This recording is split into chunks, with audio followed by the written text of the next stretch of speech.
We're back at 7:47 on this Tuesday morning, and hopefully you got a chance to get downtown for the annual Christmas Light Extravaganza in Macon. It's a unique holiday light show that's sure to make you smile, sing, and of course take lots of photos.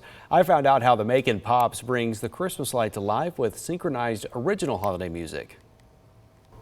Thanks so much for staying with us. There's dancing, holiday lights, and festive music and family fun lighting up downtown Macon at 1st and Poplar Street. I'm joined by Steve Moretti. He's the co-founder and the president and CEO of Macon Pops. Thanks so much for being here with us. So the Macon Pops concert spectacularly kicked off with a free concert, and the holiday magic is continuing to keep going. So let's pull back the curtain a little bit though on how you guys pull this all off. So Sure. It is absolutely probably a massive challenge trying to sync up all those lights, nearly a million of them, I believe, with the music. So how do you do that?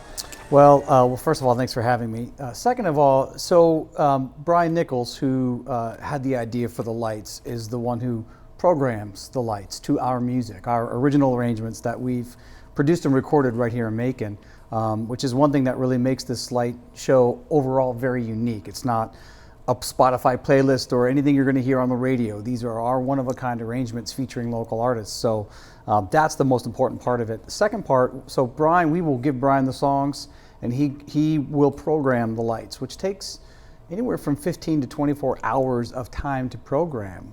So there's a lot that goes behind the scenes. So once all of that is done and we put our playlist together, there is a computer that controls everything, which has a click track for us to stay in sync with everything that's happening with the lights. And so those pre-programming, that the time that he put in there is then controlled by me. So though it's us playing live, it's the same program as the recorded version of it, if that makes sense. And you just mentioned this isn't like some Spotify playlist or anything. It's, a special thing. And you guys also have some original songs too. Can you kind of talk about some of those this year? Sure. Two original songs. One is called Heading South for the Winter, and the other one is called Happy Holidays 2. The first one's written by Matt Kattengoob, our co-founder, artistic director, conductor, and the second one is written by a really talented producer-songwriter who's a dear friend of mine named Jesse David Nemitz, and he's also our sound engineer.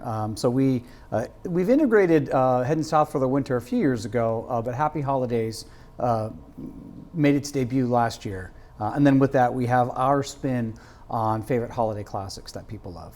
Now, you yourself are a two-time Grammy nominee, drummer, producer. You've worked with some really big-name artists. What brought you here to Macon and the Macon Pops? So my wife is Amy Schwartz Moretti. She's the director of the Robert McDuffie Center for Strings at Mercer.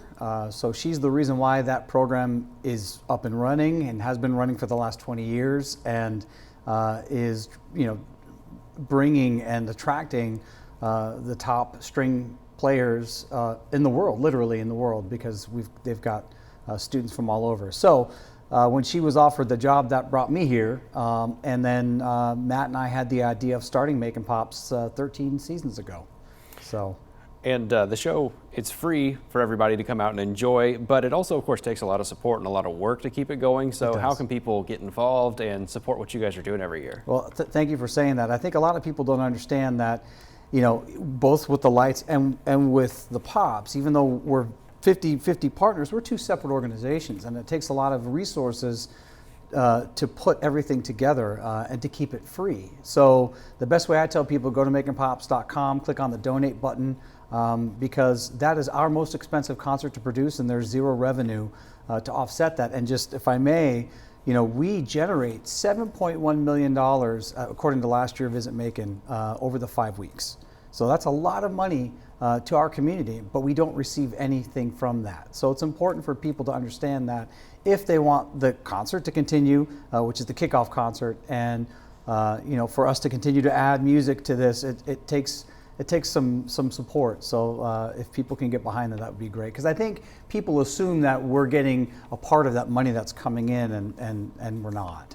Well, it seems like a great time. I know a lot of people rave about it. I have actually yet to go see it yet. It's on my list of things to do. I will certainly have to go check that out soon. Now, if you want to learn more about the Macon Pops and the Macon Christmas Light Extravaganza, you can get more information by heading on over to maconpops.com. And if you want to go check out the shows, here's the show times. There's 6, 7, 8, and 9 p.m. Each show runs 45 to 60 minutes. Also, if you want to head out late, those lights do stay on past 10 to, they run on from 10 to 11 if you want to get a late night check-in. Now you have until January 4th of next year to go ahead and check out one of these shows.